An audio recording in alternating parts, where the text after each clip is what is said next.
University, the voice of Reichman University.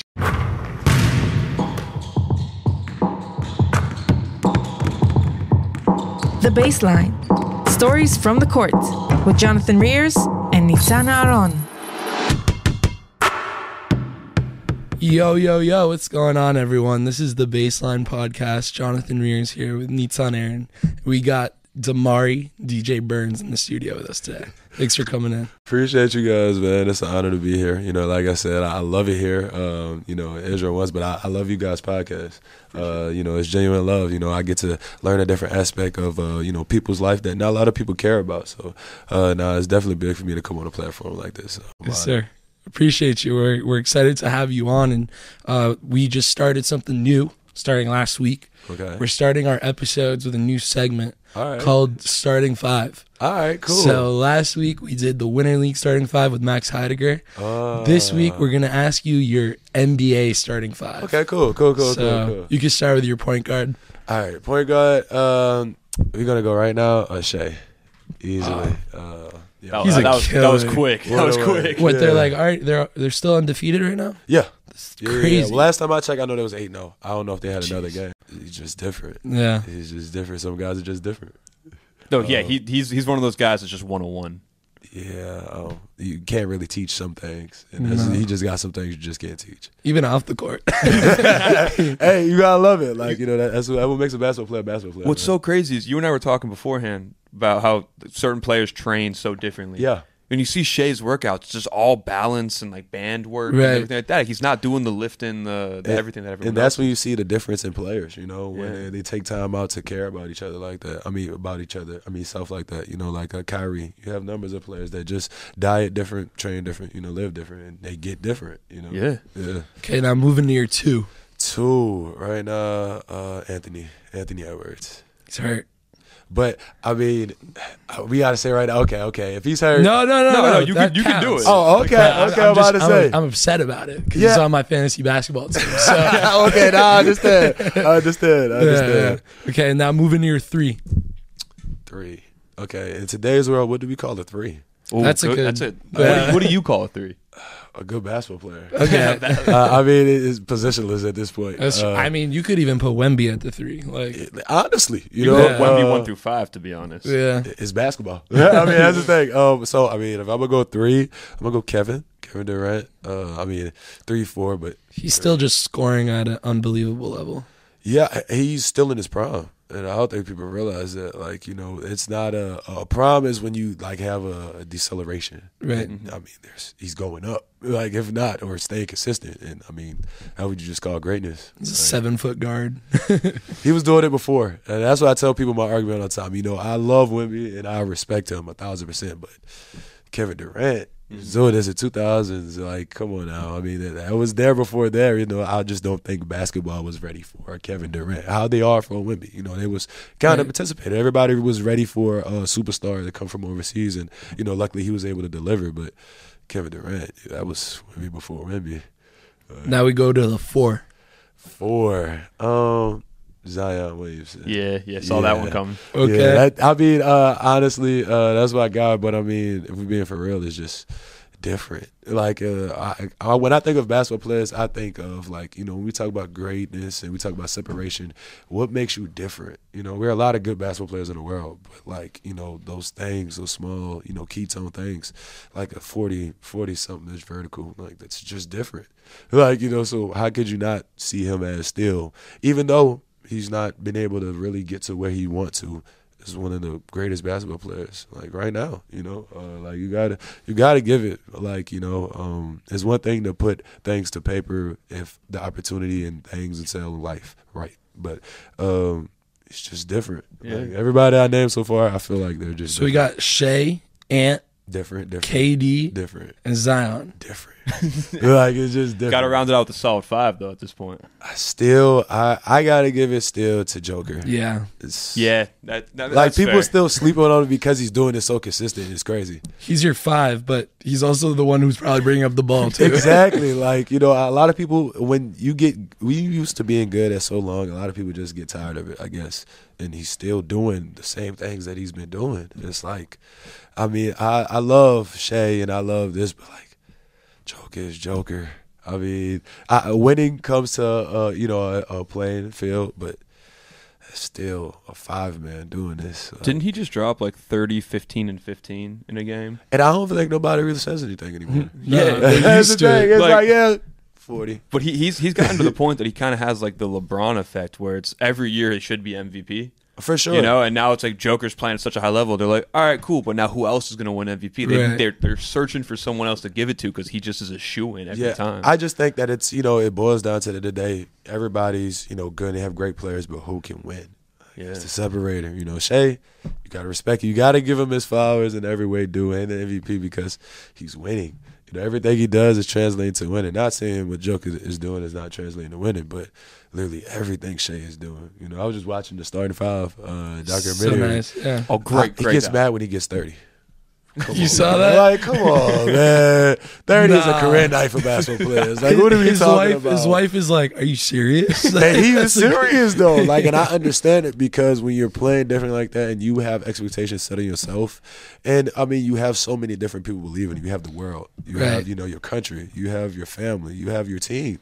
Like, do what you do. Like, when you have that, you could also say that, like, it might be because the cameras are on him, but you see in his everyday life and the way he treats his teammates and stuff. Yeah. He's like a stand-up good dude. Yeah, like, this is before, solid, a lot of people you could see and you could kind of weave out like fake. Right. You can see some things and be like, all right, I know you kind of playing that beforehand. But, I mean, a lot of people, and this is what I mean when I talk to, like, greats, and when I understand greatness from my expectations, is like consistency. You're not just like this time. You're like this all the time. Like, that's one of my big aspirations in life. It's just to be consistent. Like, my whole life's consistent. Like, that's. But I mean, when you practice what you preach in a way, right? So, like, as a basketball player, you train when you're younger to get to this point. And a lot of people, when they get to that point, they lose, their understanding for real.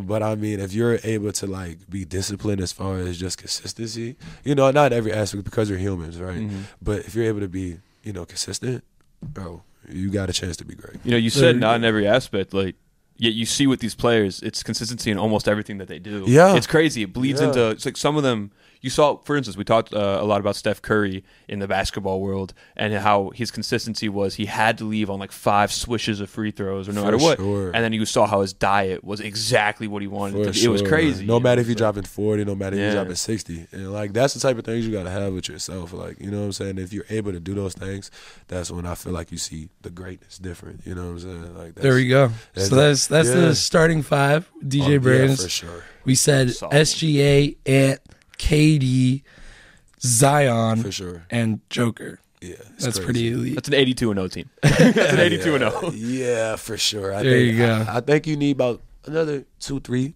good role players, but you don't need too much. Well, that was great. That's our new segment called The Starting 5, and now we're going to move on to the Baseline podcast. As you guys know it, we just get players every week to tell us their story. Right. It's very unique because everyone has been all over the world playing the game that they love. Right. So we're really excited to hear your story. Nitsan's going to run down the list where you've been. Yeah, I had a journey. A little bit of a journey, but we're gonna hit on some big ones here. First, we're actually gonna throw it back to your AAU days. Would you play for Louisiana Supreme? Wow. I didn't hear that one in a minute. Yeah, shout out to Louisiana Supreme, man. They're called Live On now. They're still in AYBL. But, I felt like I was able to, kind of be one of the stepping stones for those guys. So, shout out was to that them. Adidas or AAU, sir? That was Adidas. So, that crazy story. We was able to get that team on the Adidas Gold Circuit. Wow. By accident. So, we don't have Louisiana. We were really underfunded, when it comes to basketball. Yeah. So when we had these type of things, it was 3 different teams, and it was all located at 3 different parts. You had Louisiana Elite, Under Armour. You had Alfred Payton in New Orleans, and then you had Louisiana Supreme. That was just like not even one of those teams. It was one of those teams trying to build. And I was playing for Alfred Payton, and I was like, you know what? I think I want to do something different on my own, And I was the first player to go to Louisiana Supreme, and then I was able to gather a lot of good other talent, two of my high school teammates, and then Adidas was like, you know what? I think we're going to put you all on the gold. Hell yeah. Yeah, I was able to play against so much great talent, man. Ashton Hagens, Killer at Kentucky, right? Oh, man, high school was crazy. Yeah, wow. Like, that's the thing. People be looking at all these NBA pros, and I was like, did you see these guys in high school? He's like, y'all don't know yet. yeah, but nah, that's a cool one. How'd you get that little deep cut in there? So then you built off of that impact there. You went to Southern in Baton Rouge, as we talked about. Right. Then you went to Murray Jaguars. State, Youngstown State. Then you went and played in, I might butcher this name. Okay. Sigal Pristina. Okay, Signal. Thank you. Yeah, Thank you. Signal. There you go. And now Pristina. you're playing in Israel, Maccabi Rishon. Maccabi Rishon. Man. Started in the second league and then pioneered the team to go into the first league this year. Yeah. And I do want to just jump right into it real quick. You were in Signal with Quay. That's my guy. And then y'all both came to the second league with Rishon. Yeah. And y'all both stayed. Yeah. So what happened there, kind of? Well, basically, what people don't understand is people think they see me and Quay and they think we're best friends. And this was from day one. I don't know why. He's from Texas. I'm from New Orleans. We had not really playing against each other, but we knew basketball players that knew each other. So when Quay actually came to Pristina, he only stayed there for 2 weeks. And I'm real with like Quay. I was like, look, I think I'm about to leave. And, I just want to tell you, because you're my guy, like, I don't want you to be stuck. And he had just got there. And we're in a hotel room at this point. We're talking, and then he's like, hey, I think I should leave too, then, bro. I was like, cool. And, I wound up talking to Coach Drucker. And Drucker said, hey, Deej, what do you think about this point guard, Quay? And I was only able to practice with Quay for like a week. Like I said, this is our second week. And I said, Coach, if you bring him, I promise you we're going to win a championship. Wow. Like, if I'm able to have Quay growing on my team and I see what type of guy he is, what type of mindset he has, just a hunger, yeah, we're going to be able to do some damage. And y'all did damage also in Rishon, but also even in those 2 games that he played, he killed. Oh, yeah. And then you also killed in your short stint of 11 games there, averaging well above a double-double. But I even went to a game last year against Ranana, and I see Quay, and I'm like, dude, this is a Division I player. Like, he's got the build for it. He's got the handle, tight handle. Yeah. He's tough. He's amazing, bro. Honestly, he's one of the best people. What I've seen him do it. His quickness, his size, athleticism. He's one of those guys that's different. And that's what I know I wanted him as my teammate. Like one of the understandings, when I was making a decision was, all right, I'm going to a country where I only get one other American at the time. And I was like, if I'm going to pick somebody, I need a dog. Like, I need somebody like me even more. Like, DJ, get it together. Like, you feel what I'm saying? Like, I need somebody to lift me just like I want to lift somebody. And, man, Quay was receptive. He was communicational. He was understanding. Like, that was just my guy. We connected on so many different levels because I felt like we had similar backgrounds growing up. Being able to share, stories and talk. Me and Quay now, now we're getting deeper into, learning each other as basketball players and people. And now we're starting to, open up the Bible together now and do different aspects. Definitely. And that's special. Yeah, but that's my guy. Talking about growing up, let's go all the way back. Okay. Right? When did you really get that love for basketball? Honestly, I was a football player. I felt like it kind of shows sometimes, and then it showed definitely in basketball. Like, at first, I was like Dennis Rodman. Like, yeah, shout out to him. Like, my favorite player. But yeah, 0 points, 20 rebounds. Like, just go be a dog. Like, just go cause havoc. And that was my job, and I was pretty good at it. And then, I was able to. One of my big brothers in New Orleans is Bowman Caleb. He was a EuroLeague player. Years ago, he actually beat Maccabi. So I talked to some of the Maccabi guys, and they know. I said, Bowman Caleb. Yeah, got it. Yeah, it's like he's the guy that kind of messed up the season or some sorts. And I was like, man, he was actually able to win a EuroLeague championship. He's from New Orleans. And I was able to talk to him one day, and he's not really vocal. He stayed to himself, out the way, and I didn't know who he was. I didn't know what he do. And I'm like, bro, who are you? Like, everybody's coming showing you love, and everybody's talking to you. And he actually is getting his jersey retired like next month at UNO. Nice. Yeah, he was like, what are those guys? And I was like, bro, who are you? I don't even know who you are. He was like, bro, I'm a basketball player. And I was like, this is how you're able to, like, live your life? Like, you know, this is how you're able to drive nice cars and be around people and things of that sort. I want to do that. You know, I want to get out of my situation. And I saw a route. So once I met him, it was the sky the limit. I got in the gym with, you know, him, a lot of other good basketball players from New Orleans, and I just committed my life to basketball. You've mentioned a few 14, 15. Well, you mentioned a few times about, you know, when we talk about the starting five, and now when we're talking about now, the dog mentality. Yeah. So you said from a young age you were looking just to be a dog. Where did that come from? Oh, for sure. Just wanted to change my environment and get my family and my loved ones out of it. I felt like my family and my friends deserved better. You know, and it wasn't nobody's fault while I was in New Orleans. And although I love New Orleans is a dangerous place now. You know, it's very different. A lot of people get that confused. It's two different sides, you know. But I love New Orleans, and, you know, I wanted better. And I didn't want to go the route that what I seen some of my friends and some of my family doing. I wanted to, you know, do it the right way. And I felt like, you know, I was able to express myself in basketball, you know, emotionally. Basketball, a lot of people see why I dance and why I smile is because I'm able to, you know, release this difference inside of me that a lot of people are not able to, like, express. And this is my canvas. It's my opportunity to let all this out, you know.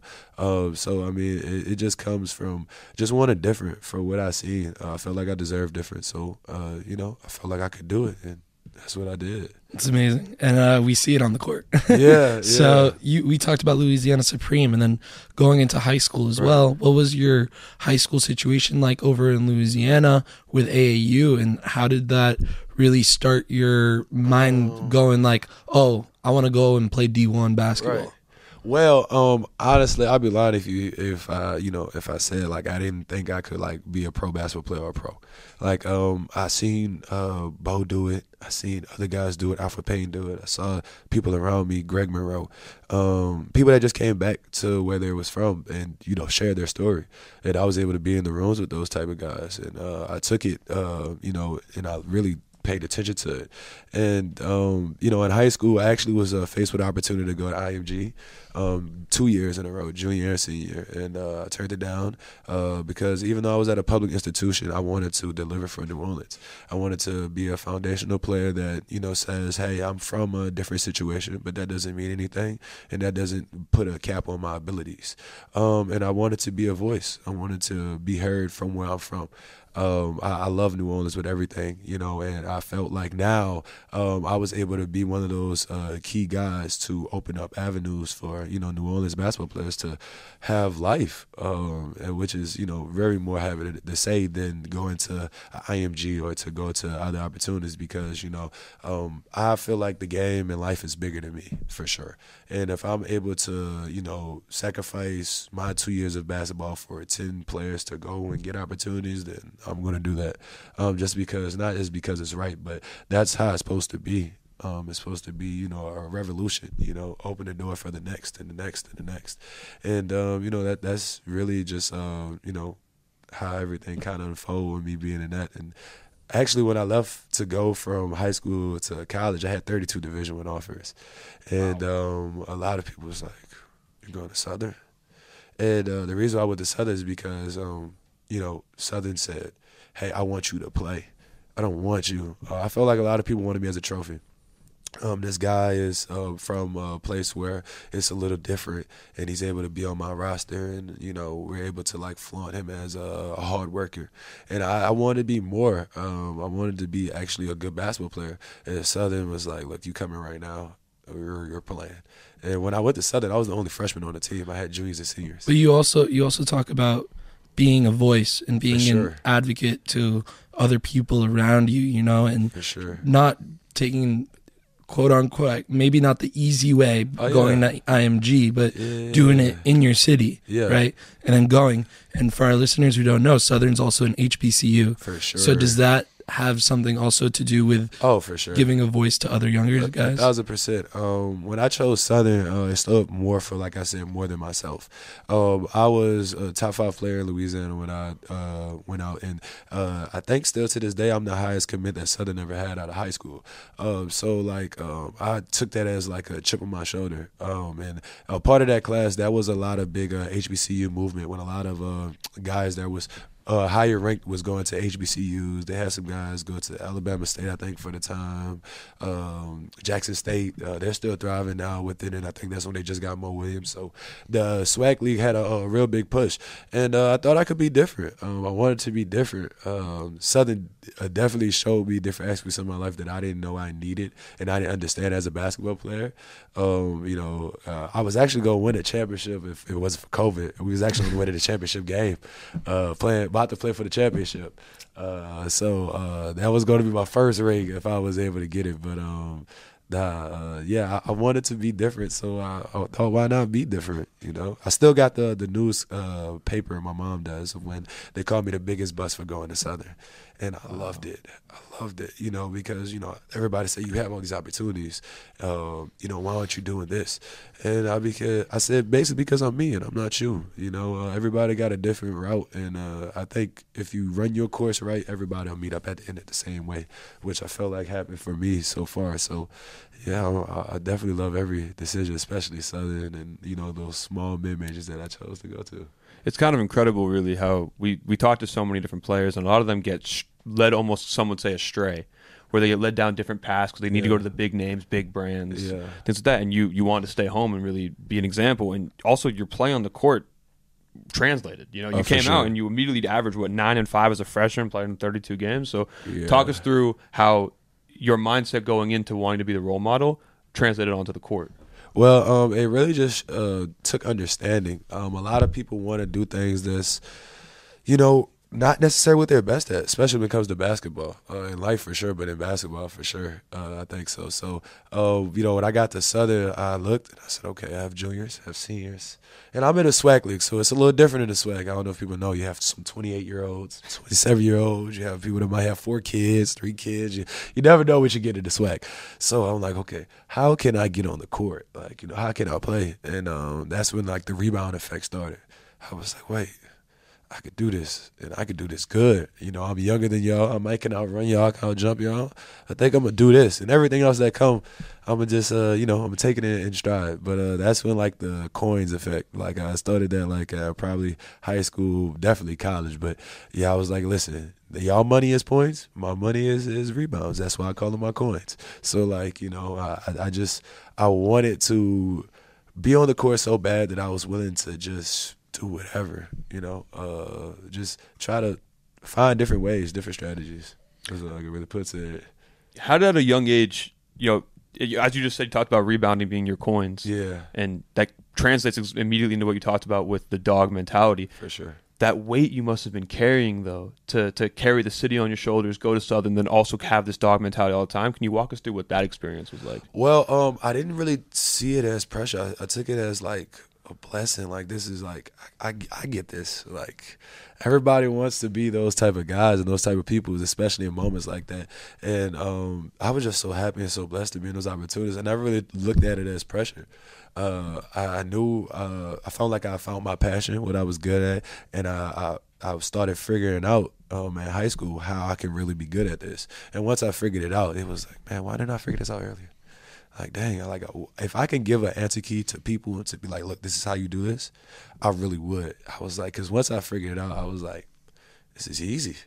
Like, I found what I wanted to do. I did it at an early age. And distractions was never really a problem for me. Like, partying. Even though I'm in New Orleans and I have my fun and everything like that, but it was never really like a decision. Like, I want to create better. I want my family to be in this type of home. I want this and that. So, I mean, if I got to do this, and I've seen this, and people that's actually done it is telling me this is what you have to do, then that's all I need to hear. Definitely. It's a beautiful thing, and you talked about it. You practice what you preach, right? For sure. So that's what you got to do. And after Southern and after COVID and everything, you did go into the transfer portal and went over to Murray State. So what happened there? Why'd you go? And then why'd you pick Murray State? Well, first of all, a lot of people was like, you're at Southern, you're not going to go anywhere. Like, nobody's going to want you. You're in the SWAC. Come on now. But I believed in myself. So I actually, not a lot of people understand. When I was at Southern and during COVID, I had a heart condition. So I wound up, basically my main heart muscle was at a very low heart rate. I think at the time, for athletes, I think it was like at 30-40%. That was like kind of average for athletes that work out and do things on a daily basis. And mine was like at 13%. Wow. And I didn't know. I think I played games and and I was practiced, and then we had to. That's when the heart test started being a real thing. And I think I went, and I thought, I think it was just like a normal, like 2 hours before practice. I'm like, okay, I got to hurry up do this, then I got to hurry up do this. I wasn't even thinking that of it for real. Just like another thing you got to do in college as a basketball player. And I went, and I'm like, okay, I'm here for a minute. Nobody said anything. And then about an hour and a half, like 4 doctors come in the room, and like you have like a recorder person, and I'm like, yo, what's going on? And they're like, yeah, we don't know if you could play basketball ever again, and we have to do some more tests on you. So right now, we just need you to do nothing. Like, whoa.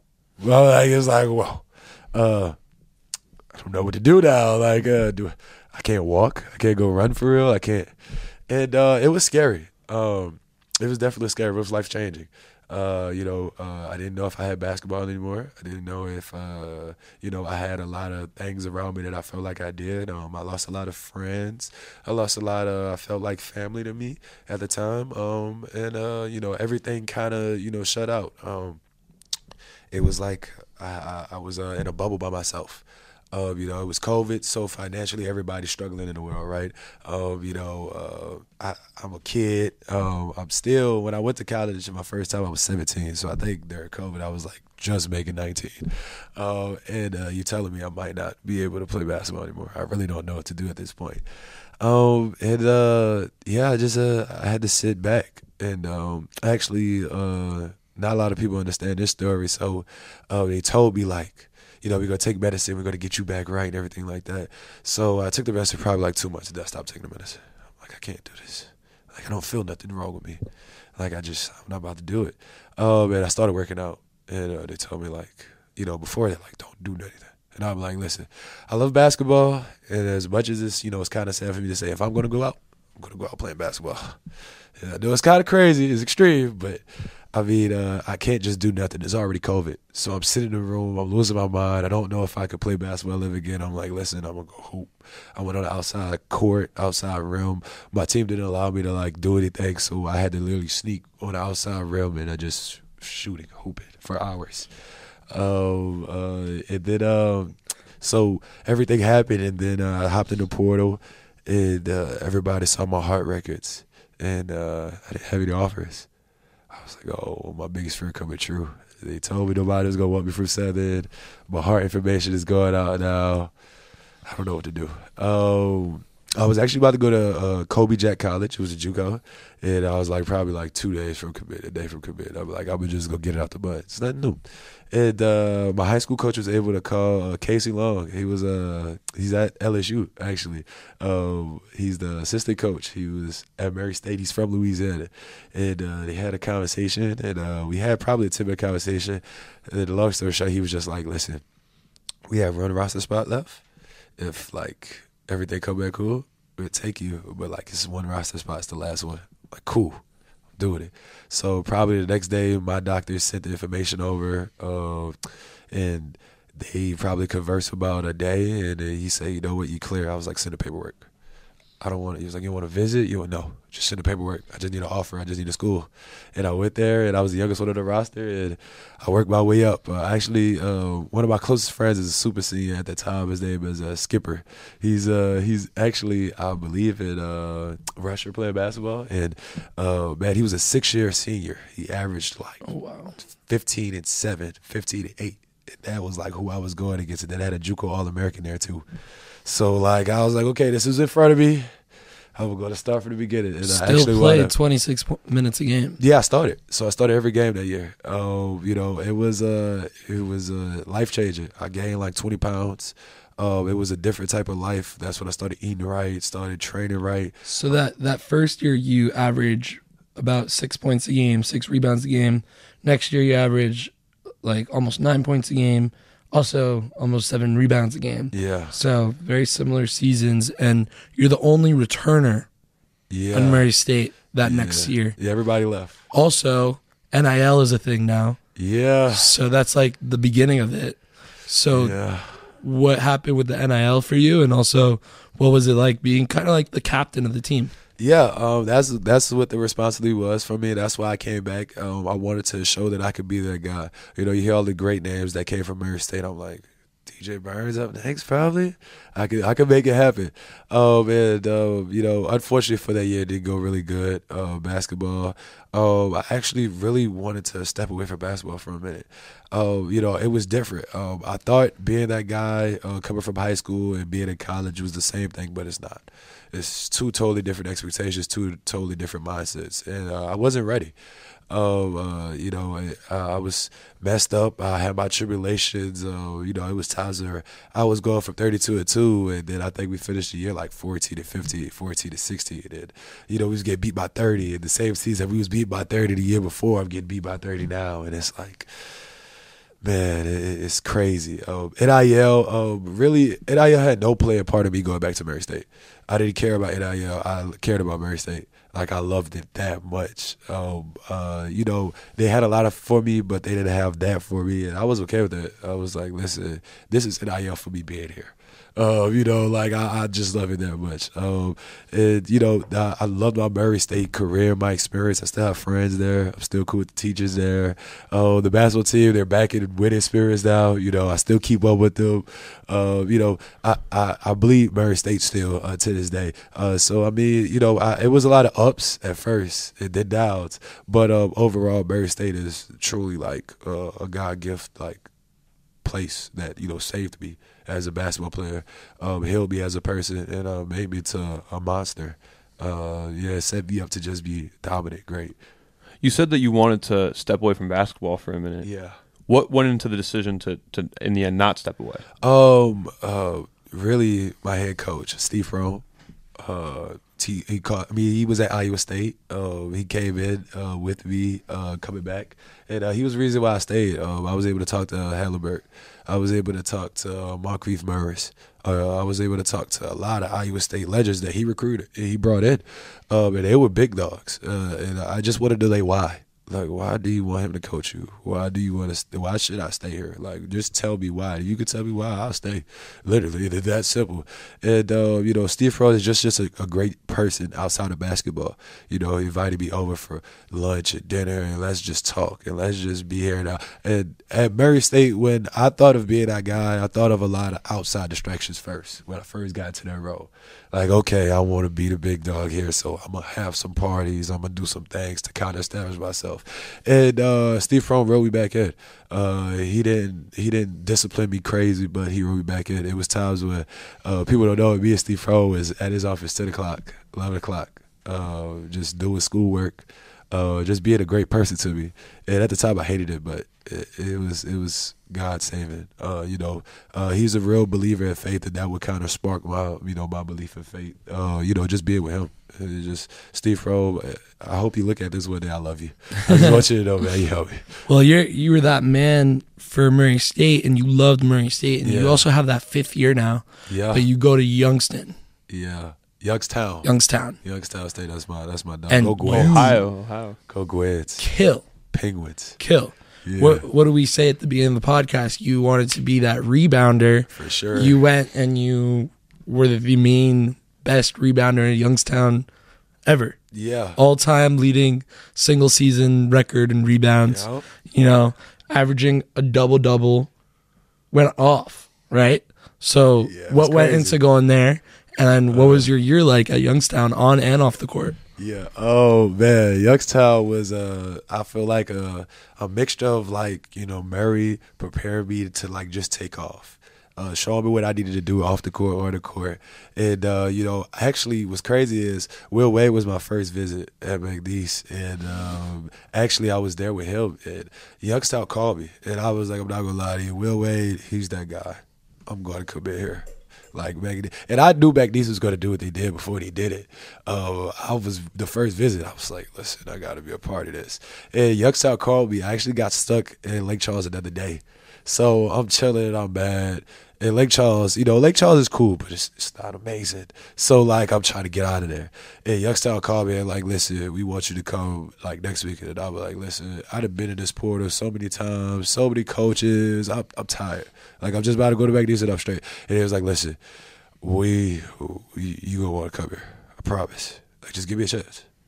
And NIL was a big part of that deal at that time because I felt like I showed myself short with Murray State. I felt like I gave Murray State everything I gave. And, sometimes things just don't go your way as you want, off the court or the court. And I felt like, I was a little shorted. So Youngstown was like, listen, a lot of people don't know 55 was retired in Youngstown. He was like, we're going to take it out of retirement for you. Wow. We're going to give you 6 figures. We're going to do this. And I'm like, yo, for me? Like, Murray State was just like, you the guy, but, you got to do. Youngstown was like, look, we believe in you. We know what you could do.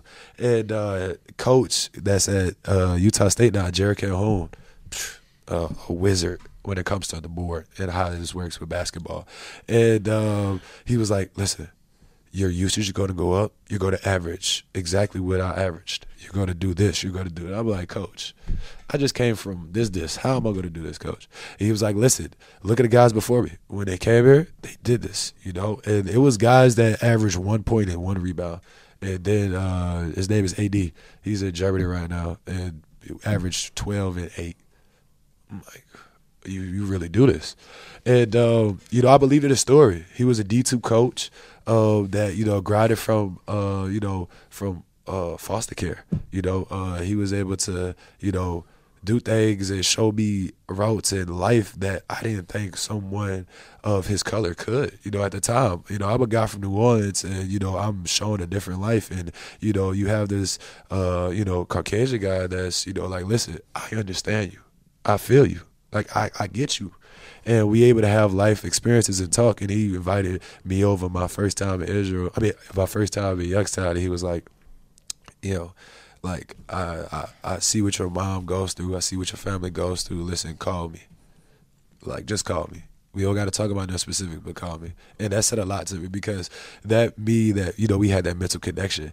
And basketball-wise, he was like, listen, we're going to just play basketball. That's all he allowed me to do. I didn't have no plays for me. No Youngstown plays was ever like, hey, we just DJs play. I just was able to play basketball for him. And that's all I ever asked. I started at center, and I didn't believe in it, but he was like, trust me. Like, you don't believe it yet, but you're going to see it. And, the guys and my coaches, they just put me in great situations. Not on purpose, but it's just how basketball is playing. And that's why I'm just so big on playing for a coach that allows me to just play because, it's like a bag of tricks. You never know. That's why I like being able to play basketball the way I do. I do a little bit of everything. You never know what you're going to get that night, coach. You're going to get something good. I just can't tell you what it is. Like, he was just a transitional player for me as far as mindset, being able to, like I said, put me in great situations. I played with guys behind me. My backup was a 7'4" center. So, like, it wasn't like, I had to play center or it was something like that. My dude, his name is Gabe Dives right now. He's at USC, but, like, that was my backup. So, like, he just trusted in me that much. And I was able to play against, like, 4 first-rounders that year. And just being so many great opportunities and rebounded, he called me the best rebounder that he ever seen in his life. And, that did something for me. Like, and I had to show everybody that he's right. And that's what he just allowed me to do. Youngstown didn't think I was going to do those type of things, but I'm just so happy that they allowed me to. And, it was experience that I wouldn't trade for the world. Now you do that and you average a double-double. Yeah. Now it's time to ink your first pro contract. Scary. Yeah. And now you're doing it in Kosovo. Yeah. Which is random as fuck. It is. I don't know how I got there. I'll be real with you. My story is unique. So I was trying to get extra eligibility. So I didn't play my sophomore year. So I don't know if like you guys can see it over there, but like I think I played like 5 games my sophomore year at Southern. Yeah. And then I stopped. That would come the heart condition and because of COVID. And the NCAA would not give me my year back. I was like, bro, you're giving people 8 years. He give people. I heard it like some stories of like he's 29 years old. I'm already young. I'm already like everything adds up. Can I just get my year? And they denied it full-heartedly.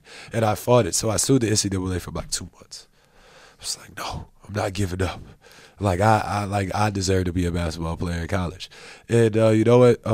I woke up one day and I was just like, I'm gonna go pro. Like I could do it. I'm ready. And that was more the decision because I was scared at first. I didn't really know what to expect. And the thing that, kind of was nerve-wracking for me because I decided to sue the NCAA. I didn't get a chance to do any, after all those good rubbers and all that, I didn't get a chance to do any invites, no NBA workouts, none of that because I was fighting for my eligibility. So, I didn't get able to do Portsmouth. So many different opportunities that I got invited to, and I know I could have had the chance to do it, but I was just trying to get that year back. So I had to basically find me an agent. I had no agent that was calling my phone at this time. And I was like, listen, I just need a chance. They just give me somewhere, and I'm going to make it work. And my mom was like, you're not going overseas. Like, you worked your butt off to get to this point. You have the numbers. You have this. Like, listen, go to the G League, do this. I'm like, nah. I don't want to be short-selled anymore. I love working hard. You think going to the G League would have been a short sell for you? For sure. And for sure. Why? Me personally, because I feel like I deserve to be at the best level of basketball. And you think that's not the G League? Oh, no. Like, it's good basketball, but it's definitely not the best. To me, the best basketball in the world to me is EuroLeague. NBA is the most athletic.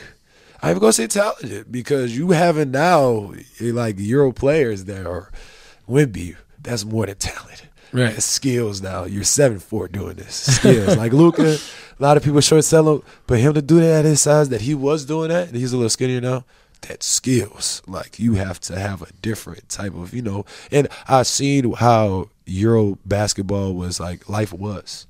And it's like people that 14-year-old playing pro, that's not easy. Playing in the third division, that's not easy. Like that's hard work. Like you going in the gyms and you don't have a gym sometimes, and I see people here in Israel, and I admire it. I admire it so much because I see people that's pro basketball players, first division, second division, that's on the concrete, like working out. Like just give me a quick workout there. That's crazy. Like where I'm from, we don't do that. Like we work out, we do our things, but we're not going to the concrete.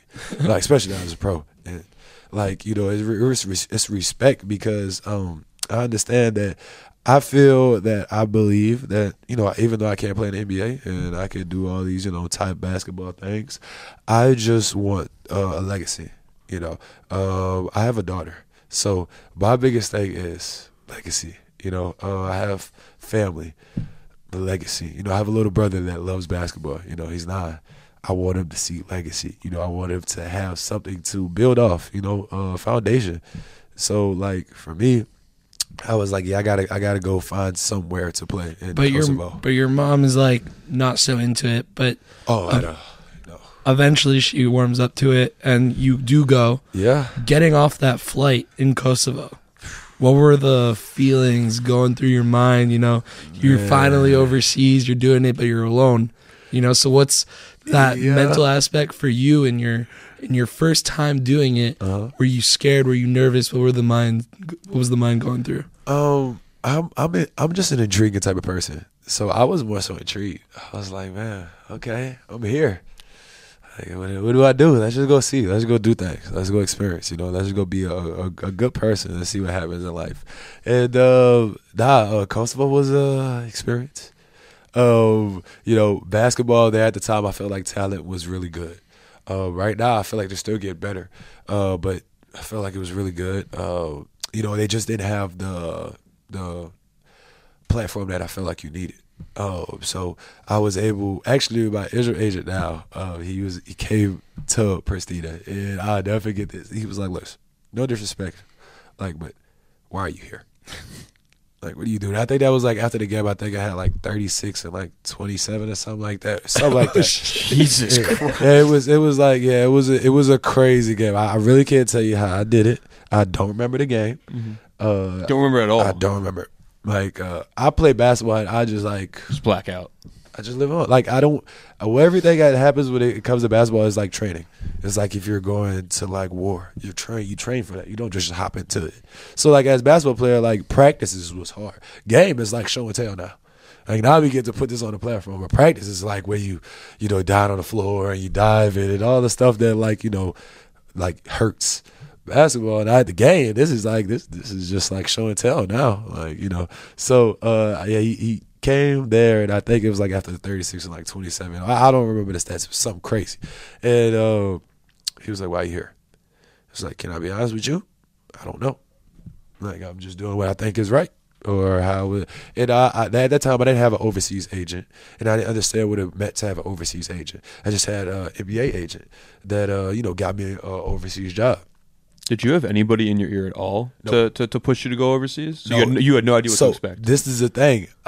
New Orleans, even though they have a lot of good talent from there, not a lot of people touch a lot of higher places, right? So even though Bo was like did everything he did, Bo was like, listen, you a little different than me. Like, you feel what I'm saying? Like, your route was a little different than me. Like, especially now, people look at me being a second-year player and playing in the first division Israel after coming off a championship. It's like, listen, first of all, I don't even get to win a championship, let alone my first year of pro. And now you're playing in Israel, which is like top league, one of the top leagues. So, like, at that time, I was like, I don't know who to talk to.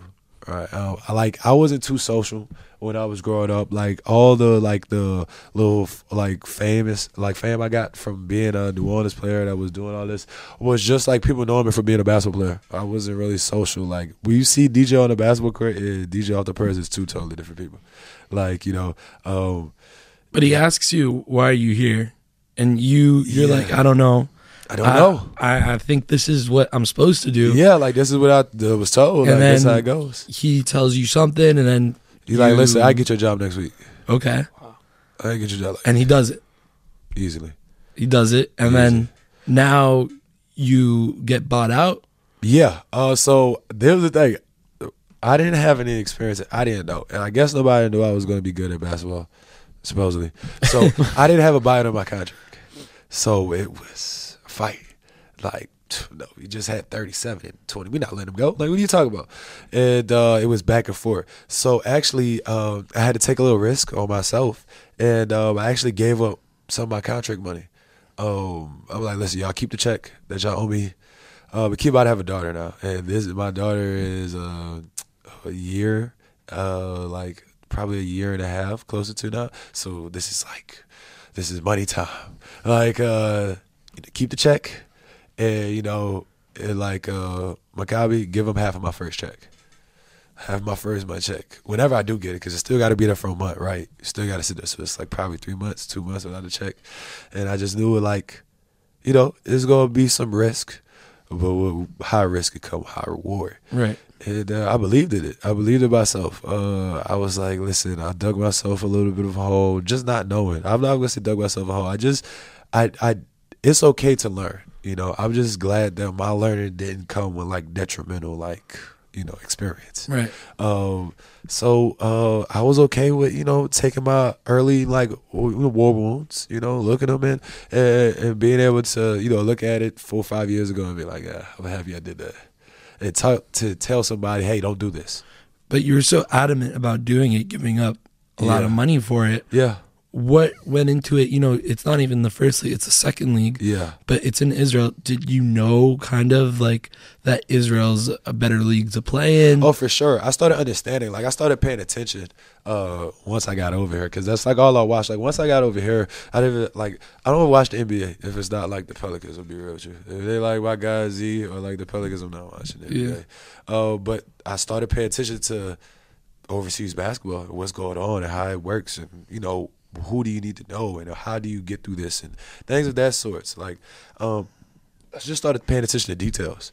And Israel, for sure. It was between Israel and Greece, honestly. And my agent was like, listen, you're going to have more offers coming. Like, don't think you have to take this. Like, but I understood what Rishon meant. I understood what Rishon needed. I felt like this was a match made in heaven. And listen, y'all need life. I give life. Y'all want a fan favorite, I can do that for you. Y'all just need to win. everywhere I went, I love being a winner. Like that's what been like one of my things that carry over. That's why Maccabi took the chance on me. I was a rookie. They was desperate to get back to the first division, and it wasn't a secret. And that was one of the first conversations we had. Like, hey, do you think you could like handle this? You have like a city on your shoulders. Like people are going to be here every day. Like this is not just like an overseas team that's in second division. Like we're a first division team. Like we're a first division organization. And I was like, this is what I need. Like if you could take care of basketball for me, if you could take care of like the other things, I could take care of basketball. Like if you could do your job, I could do my job, and I promise you we'll have an amazing connection. So and after that first month, you get to Israel. Yeah. Now it's your second time getting off the plane. Yeah. Right? Now you're in Israel. What's the vibe? What's the feeling like getting off the plane for the second time? Showtime. Like this is what I work for now. Like this is where my start actually began. Like Kosovo, like I loved it. It was cool, but this is the start. This is how everybody learn and know who DJ Burns is. Like I was like, I wanted to come to overseas country, and I wanted to fall in love with a country. Like that's what I wanted. I wanted to fall in love with a team. I wanted to fall in love with a league. Like I wanted the things that I knew Israel could provide, and that was more the reason why I decided to come here. But at the time, the owner of my team, Perry, was the owner for 50 years. So he didn't see everything. He brought Rishon up from the bottoms divisions to the first division, and he was with them when they were at their highest peak, and he's seen it all. And he was able to just give you little notes and little understanding. And people don't know, but Perry still texts me to this day, like, "Hey, you need to do this better." Like last night, people like, "You had a pretty good game." Perry was like, "Yeah, you could have been better, but pretty good game." Like and I love that. Having like a uncle type of mindset, like not just like a boss type mindset, like, hey, I play for him, like, nah, look, this is how we're gonna go through this is how we're gonna get through this. And he made the transition so easy. Like Rishon, like credit to them as an organization still, because they do things at a different level to whereas for Americans you are comfortable. Usually when you come to overseas, team, it's an experience, like especially for a lot of people that haven't been there at that country or with that organization. And I feel like as like a person and as a player, like the locker room still to this day, like not a lot of people know about Ben. Izadorf, he just got his jersey retired with Beersheba. Right. Transgender, like he sets the tone every day. Culture, Josh, like the captain, he sets the tone every day. And it was people like that in the locker room that like I gravitated towards and made it so amazing. Like, man, I feel like home. Like everybody, like top to bottom, I could list like everybody in the front office, and they were just so amazing to me and Quay, because Kosovo gave us a little hardship. Right. And they was like, listen, we're here for you. We got you. But y'all are both in Kosovo, and like we said earlier, you guys both come out here to Rishon in the second league. Yeah. But it's also like kind of wartime. For sure. And then there's also some tension going on in Israel. Yeah. Was there any like talks with that? Were you talking with other people kind of like, nah, it's chill? Like, oh yeah, I definitely have my my experience with like the people that I reached out to. Like everybody was like, what team? Like every time I just heard of like Israel, they was like, what team? They was like, oh, you good. Like, Rishon, you good.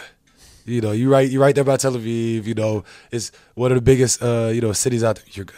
Like, go. I'm like, what about the war and everything? And it was like, you're with Rishon. I'm telling you, you're gonna be okay. So it was really honestly, it was Quay that like put like the icing on the cake for me. Like Wes Quay was like, listen, I'll do this with you. I'm like, all right, I'm good. I got one of my guys with me, and the time did show that was one of my guys, but just the experience and the understanding and the whole way he been at in life and the whole way I've been at, it was like, if I have somebody like this in my corner that I could talk to and I could be like, hey, did you hear this? Or did this happen? Or like, he like, yeah, I feel you and I understand you. I'm good. It's like me. A lot of my life with basketball has been like a risk. Like, hey, it's a little risky, DJ. But I'm telling you, if as much as it's a risk, there's always a big reward on that side too. So I just believed in it. I believed that I could just be different. like I preach it, I live in it, I try to like sleep in it if it makes sense. Like just be different, you know. Like, you know, don't think of what the norm is. Think outside of it. And with Quay on my side, knowing how he is as a basketball player, Rishon, you know, knowing the hunger, the understanding. Like, I think the first game we got here was a Ramon Hashimon, and like they was number 2 in the league. And like I think they had an Irie Lee, and like Irie Lee is an animal, right? Like, Irie Lee, I love you. You're my guy. You know, we done had conversations. But I think that game he had like 12 and like 3. And I didn't know what really happened. And everybody was like, we just won a championship. Like, Rishon had won the game.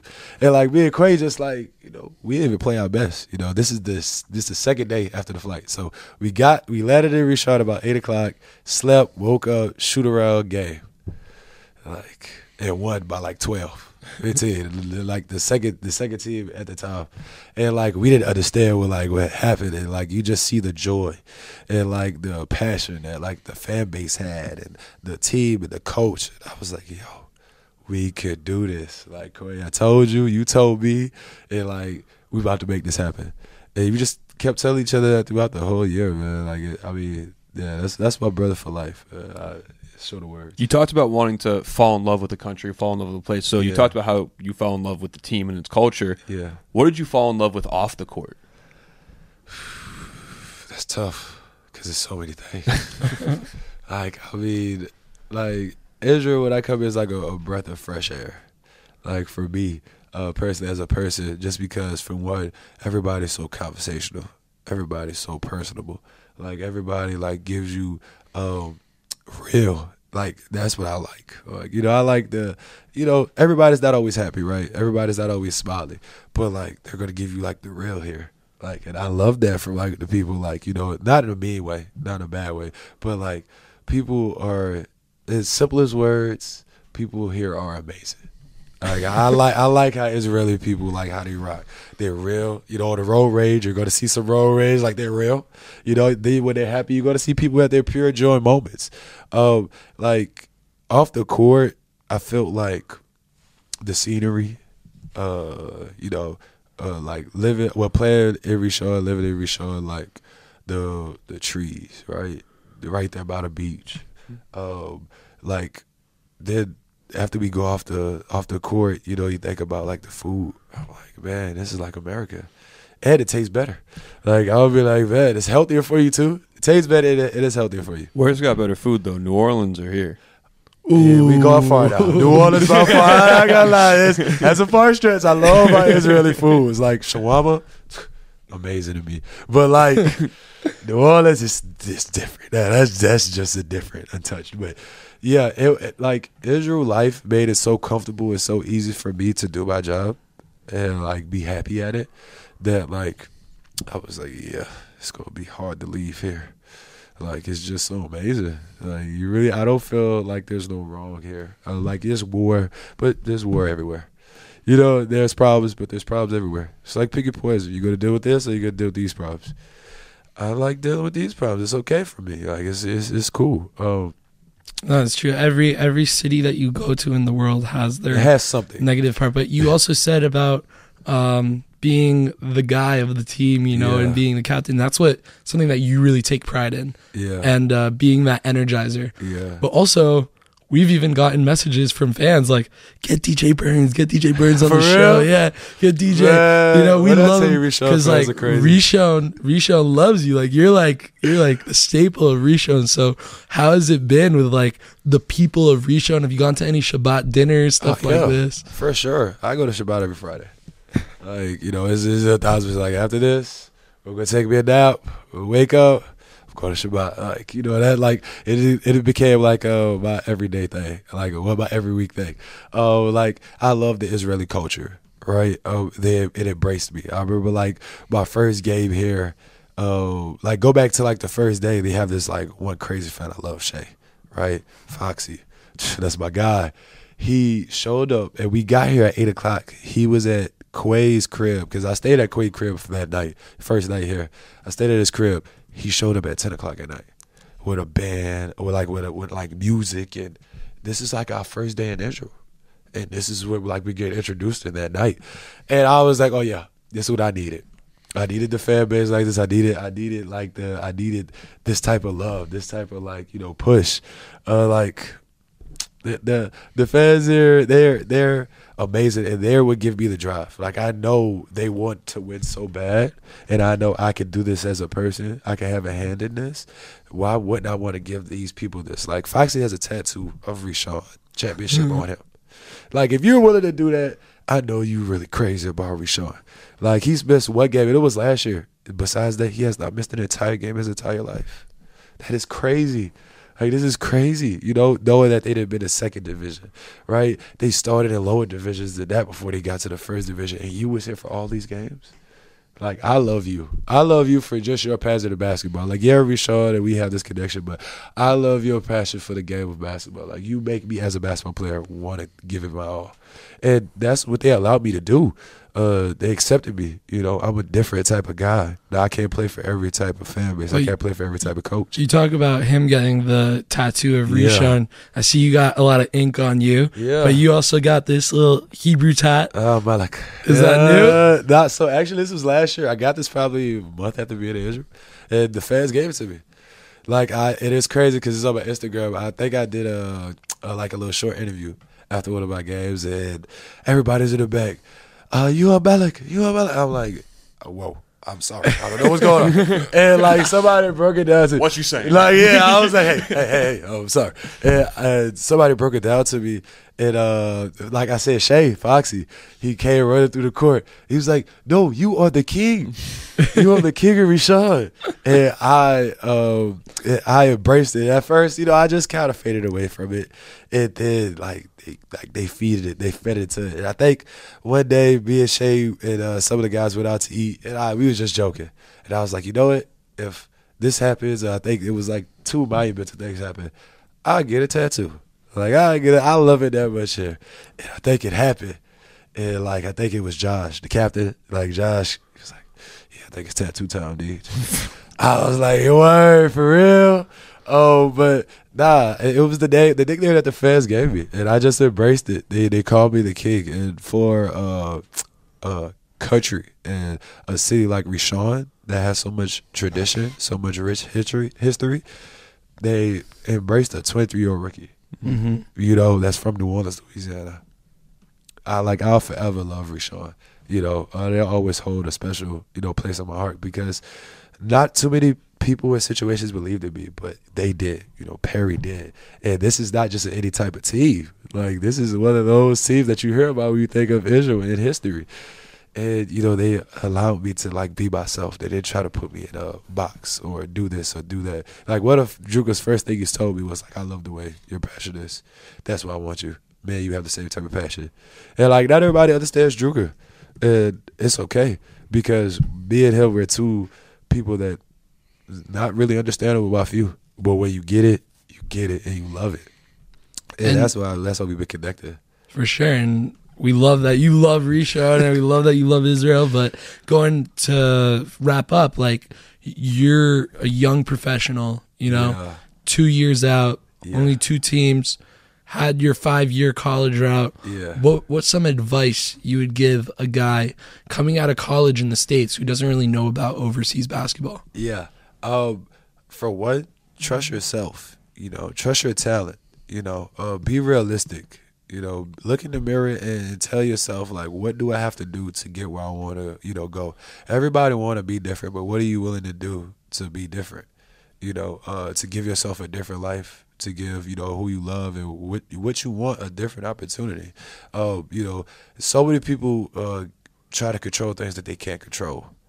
And I'm a firm believer in controlling what I control. You know, like, sometimes, you know, you're going to have those days where, like, things just happening. And it's life. It's okay. And, you know, as a basketball player, it's sometimes on a magnifying glass, you know. But as long as you're controlling on a daily basis everything you control, you know, life is going to give you what you put in. And, you know, that's just what I try to believe in, you know. Like, college kids, like, it's okay to be different and not to do what everybody does. And I feel like I want to be a firm believer in that all the way, every day. And I want people to see that when they see me as a person. Like, he's different and he loves it. And I love it. Like, like it's okay to be yourself. Like, be yourself and be true to yourself. And if you do that, I feel like you're going to be and have a chance to be a great basketball player. Definitely. The saying is comparison's the thief of joy, right? For sure. For sure. I like that one. So now that we are wrapping up, at the end of every episode, we do the shot clock segment. Okay. So we're going to throw I saw JJ one too. Like, I'm ready for this one. I'm ready for this one. I was like, I got you, JJ. Came in prepared. Yeah. So we're gonna do some rapid fire. You could pass. You could answer more than JJ. Let's see if you could do it. Let's see what I got in the bag. You want to start or me? Yeah, I'll start. You want to start? All right, ready? 3, 2, 1. Let's go. Shawarma or Louisiana fried chicken? Louisiana fried chicken. Favorite Hebrew word? Oh, Amalek. Warm up song. Ralph on Vulture Island. Home or away games? Home. Mountains or beaches? Beaches. Night out or night in? Night in. Weightlifting or cardio? Cardio. Ankle breaker or poster dunk? Poster dunk. Craziest fans you have played in front of? Rishon. And your favorite food? Shawarma here. Incredible. That's a little counterintuitive. You said Louisiana fried chicken over shawarma. But then, if I gotta go into like what I'm probably about, I'm gonna be real with you. Coach. I hope you don't be bad. After this, I'm probably gonna give you some shawarma. I'm gonna be real with you, like I know that I'm not supposed to do things like that, but sometimes I don't have no control. It's man. cheap food. Cheap. There we go. Like that's all it is, homie. Got the best damn cheap food there is too. Hey, for real. So we appreciate you for coming on. I hope that your Louisiana family is gonna all tune in, and your friends and everyone around town. I'm sure the Rishon fans are gonna love it. Yeah, I know they can't wait for this. Yes, sir. So we appreciate you for coming in, man. Thank you so much. Appreciate y'all for having me, and I really hope y'all get more basketball players to really get a chance to express their story. So many people got so many good stories, and I will be listening myself. So yeah, appreciate you guys. Yes, sir. That's the baseline, baby. There we go.